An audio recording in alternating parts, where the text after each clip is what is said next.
ಪಿರಿಯಾಪಟ್ಟಣ ತಾಲೂಕಿನ ಬೆಟ್ಟದಪುರ ಸಮೀಪದ ಆಯಿತನಹಳ್ಳಿ, ಕೊಣಸೂರು, ಕೂರ್ಗಲ್ಲು, ಬಸವನಗರ ಗ್ರಾಮಗಳಲ್ಲಿ ಕರ್ನಾಟಕ ರಾಜ್ಯ ರೈತ ಸಂಘದ ಗ್ರಾಮ ಘಟಕಗಳನ್ನು ರಾಜ್ಯ ಅಧ್ಯಕ್ಷ ಬಡಲಪುರ ನಾಗೇಂದ್ರ ಅವರು ಉದ್ಘಾಟಿಸಿದರು.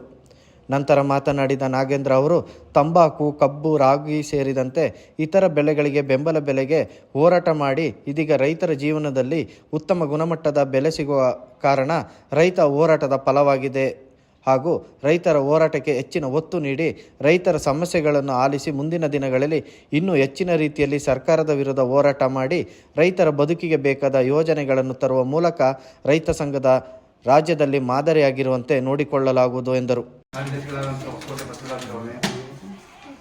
ಜಿಲ್ಲಾ ಅಧ್ಯಕ್ಷರಾದ ಅಶೋಕ್ ಕುಮಾರ್ ಅವರೇ, ಜಿಲ್ಲಾ ಪ್ರಧಾನ ಕಾರ್ಯದರ್ಶಿ ಮರಂತೇನ್ ಅವರೇ,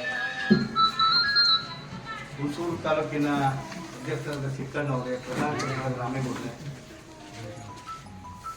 ಈ ತಾಲೂಕಿನ ಅಧ್ಯಕ್ಷರಾದಂಥ ಆನಂದ್ ಅವರೇ, ಕಾರ್ಯದರ್ಶಿಯಾದ ಗವಿಗೌಡರೇ, ದೇವರಾಜ್ ಅವರೇ, ನವೀನ್ ರಾಜ್ ಅವರೇ, ಎಲ್ಲ ಎದ್ದಿರುವಂಥ ಎಲ್ಲ ನಮ್ಮ ರೈತ ಸಂಘದ ತಾಲೂಕು ಗ್ರಾಮ ಘಟಕದ ಪದಾಧಿಕಾರಿಗಳೇ,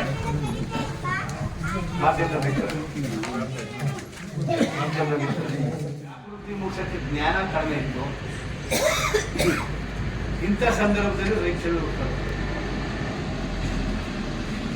ಯಾಕೆ ಹುಡ್ಕೋದು ರೈತರು?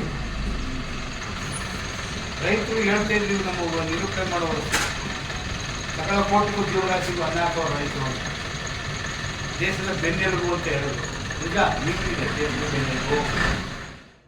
ರಾಜ್ಯ ಪ್ರಧಾನ ಕಾರ್ಯದರ್ಶಿ ಹೊಸಕೋಟೆ ಬಸವರಾಜ್ ಮಾತನಾಡಿ, ರೈತರು ಒಗ್ಗಟ್ಟಿನಿಂದ ರಾಜ್ಯದಲ್ಲಿ ರೈತರ ಸಮಸ್ಯೆಗಳನ್ನು ಪರಿಹಾರ ಮಾಡಲು ರೈತ ಸಂಘಟನೆಗಳು ಇನ್ನೂ ಹೆಚ್ಚಿನ ರೀತಿಗಳಲ್ಲಿ ಗ್ರಾಮಗಳಲ್ಲಿ ಉದ್ಘಾಟನೆ ಆಗಬೇಕು. ರೈತರ ಒಗ್ಗಟ್ಟು ದೇಶಕ್ಕೆ ಅಪಾಯ ಬಂದಾಗ ಹೋರಾಟ ಮಾಡಲು ಒಂದು ಹೆಮ್ಮೆ ಶಕ್ತಿ ಆಗುತ್ತದೆ ಎಂದು ತಿಳಿಸಿದರು. ಜಿಲ್ಲಾಧ್ಯಕ್ಷ ಹೊಸೂರು ಕುಮಾರ್ ಮಾತನಾಡಿ, ಸಂಕಷ್ಟ ಬಂದಾಗ ರೈತರು ಹೋರಾಟಕ್ಕೆ ಬೆಂಬಲ ನೀಡುತ್ತಾ ಬಂದಿದ್ದಾರೆ.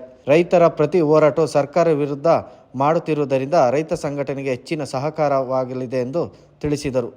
ಕಾರ್ಯಕ್ರಮದಲ್ಲಿ ತಾಲೂಕು ರೈತ ಸಂಘದ ಕೊಣಸೂರು ಬೆಟ್ಟದಪುರ ಬಿಜೆ ದೇವರಾಜ್, ಮಹಿಳಾ ಘಟಕದ ಅಧ್ಯಕ್ಷೆ ನೇತ್ರಾವತಿ, ಹೊಸಕೋಟೆ ಬಸವರಾಜ್, ಜಿಲ್ಲಾಧ್ಯಕ್ಷ ಹೊಸೂರು ಕುಮಾರ್, ಕೂರ್ಗಲ್ ಗ್ರಾಮದ ಕೆಬಿ ಶಿವಕುಮಾರ್ ಸ್ವಾಮಿ, ಶಾಂತಕುಮಾರ್, ಮದನ್, ಮಂಜು, ಶಂಕರ್, ಮಹದೇವ್, ಪರಮೇಶ್, ಅರ್ಕಲ್ಗೂಡು ತಾಲೂಕು ಅಧ್ಯಕ್ಷ ಯೋಗೇಶ್, ಕೊಣಸೂರು ಗ್ರಾಮದ ವೀರಪ್ಪ, ಯೋಗಣ್ಣ, ಟೈಲರ್, ಶಿವು ಸೇರಿದಂತೆ ವಿವಿಧ ಸಂಘಟನೆಗಳ ಮುಖಂಡರು ಹಾಗೂ ಗ್ರಾಮಸ್ಥರು ಹಾಜರಿದ್ದರು.